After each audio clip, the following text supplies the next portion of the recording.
새 계명을 너에게 주노니 서로 사랑하라. 내가 너희를 사랑한 것 같이 너희도 사랑하라. 예수 그리스도를 구주로 믿고 그 교훈에 순종하는 제자된 표지가 여러분은 무엇이라고 생각들 하십니까? 오늘 35절은 너희가 서로 사랑하면 이로써 모든 사람이 너희가 내 제자인 줄 알리라고 하십니다.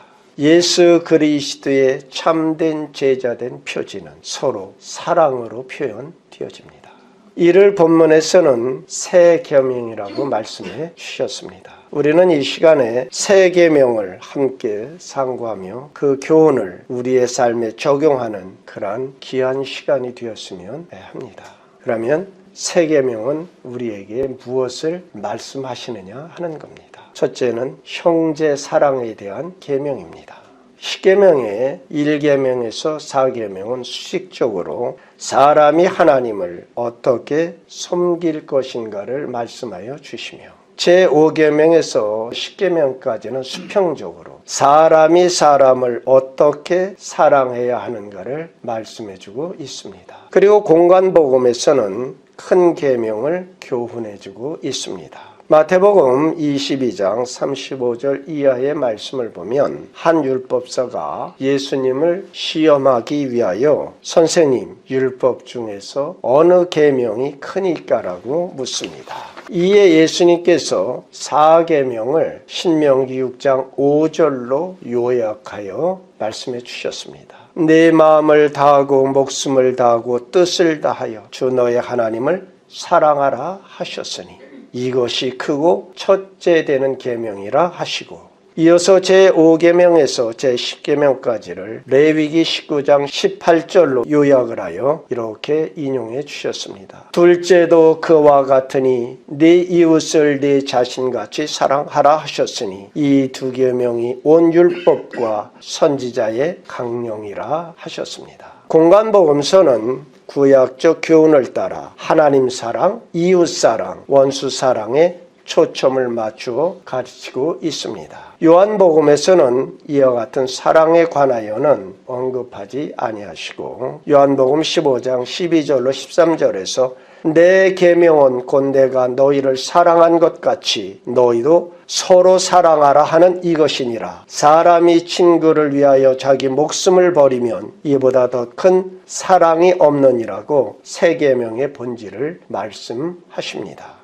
새 계명은 서로 사랑, 즉 형제 사랑, 친구 사랑을 교훈하십니다. 자, 그리하다 하면 요한복음서의 사랑에 대한 교훈이 구약이나 공관복음서보다 열등하다 하는 것은 절대 아닙니다. 한 분 예수님의 인격과 사역, 말씀과 교훈을 4복음서가 다 같이 보도하고 있지만 복음서 저자들의 견해와 강조점에 따라 본질에서는 동일하나 그 교훈을 전달하는 강조점은 다양하다 하겠습니다. 요한복음은 10계명이나 큰 계명보다는 새 계명에 있어 더 철저하게 강조하여 말씀해주고 있습니다. 그러니까 이제 1세기 말에 교회 안에 사랑이 식어지는 것을 보시면서 형제 사랑, 즉 선택된 신앙의 공동체인 교우 간의 사랑을 강조해 주신 것입니다. 이는 사랑의 기초인 형제 사랑, 친구 사랑을 말씀하시는 예수님을 선명하게 오늘 우리에게 전달해주고 있습니다. 바울 사도께서도 갈라디아서 6장 10절에서 그러므로 우리는 기회 있는 대로 모든 이에게 착한 일을 하되 더욱 믿음의 가정들에게 할지니라고 하셨습니다. 우리도 이 말씀을 따라 형제 사랑, 즉 사랑의 공동체요 섬김의 요람인 성광 공동체, 성도부터 사랑하는 또 그 사랑을 실천하는 그런 교우들이 다 되어지시기를 예수님의 이름으로 축원드립니다.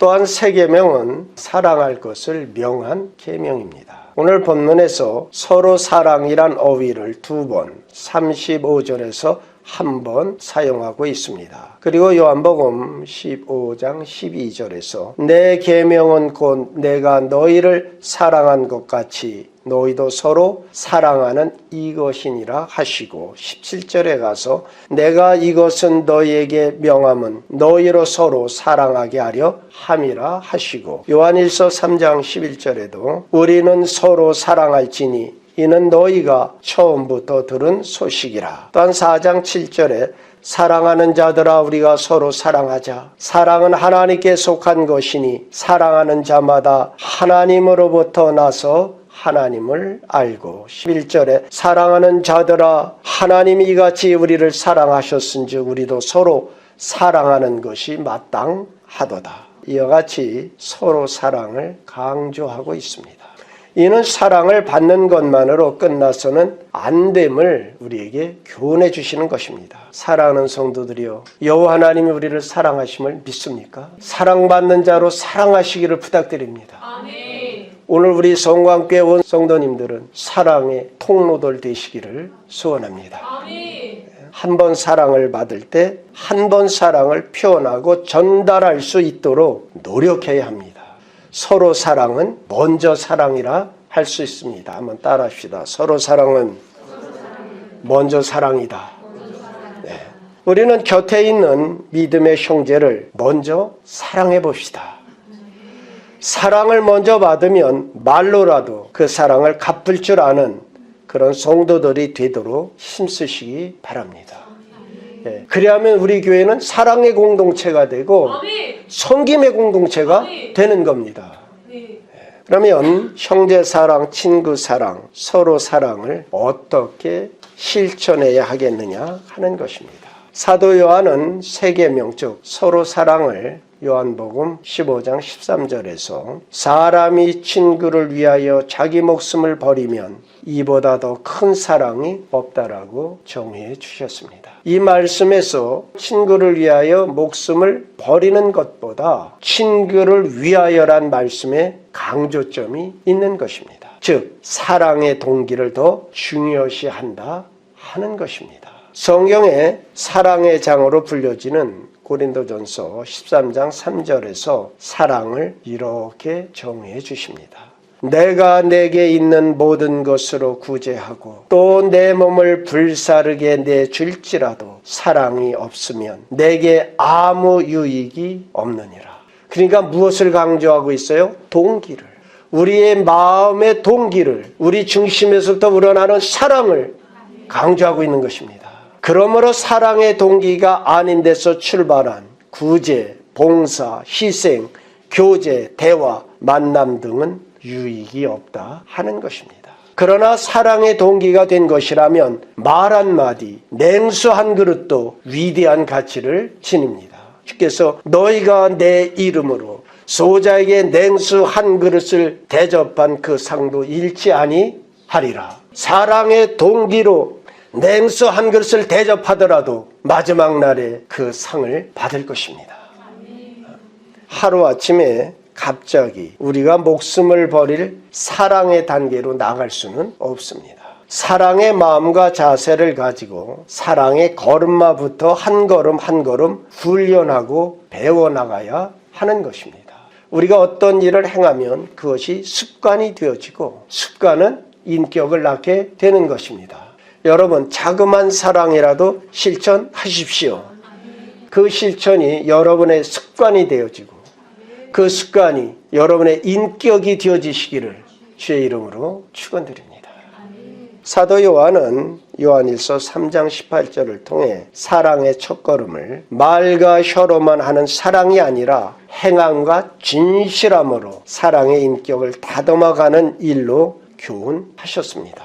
베드로 사도는 베드로전서 4장 8절을 통하여 무엇보다 뜨겁게 서로 사랑할지니 사랑은 허다한 죄를 덮느니라고 형제의 뼈아픈 실수와 실패, 허물과 죄를 이해하고 용서하고 사랑으로 가려주는 자세를 갖도록 권면하고 있습니다. 바울 사도는 고린도전서 13장에서 사랑을 정의하실 때 사랑은 오래 참고 참는 것부터 출발하여 15가지 사랑의 성격을 말씀해 주셨습니다. 그 중에 7절에서 유일하게 다시 한번 사랑은 모든 것을 참으며라고 참는 것만을 2번 강조해 주셨어요.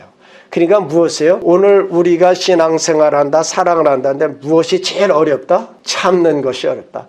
사랑은 오래 참고 사랑은 모든 것을 참으며. 아멘 하신 분들 복 받으시기 바랍니다. 이 참는 것이 어려운 것이에요. 이것도 무엇을 통해? 훈련을 통해 되어지는 겁니다. 사랑의 첫걸음은 참는 것입니다. 말할 것도 참고 화낼 것도 참고 오래 참고 모든 것을 참으며 견디는 데서 형제의 사랑이 나타나고, 이것은 바로 예수님의 제자의 표식이 되어지고 그런 인격의 성도가 진정한 예수님의 제자임이 증명되어지는 것입니다. 사랑의 공동체인 가정과 교회에서 가장 쉬운 형제사랑, 친구사랑, 서로 사랑으로부터 시작하여 하나님 사랑, 이웃사랑, 원수의 사랑까지 자라나시는 사랑의 사람, 예수님의 오직 유일하신 계명인 새 계명을 성취해 나가시는 예수 그리스도의 참된 제자들이 다 되어주시기를 우리 주 예수 그리스도의 이름으로 축원드립니다. 기도하십니다.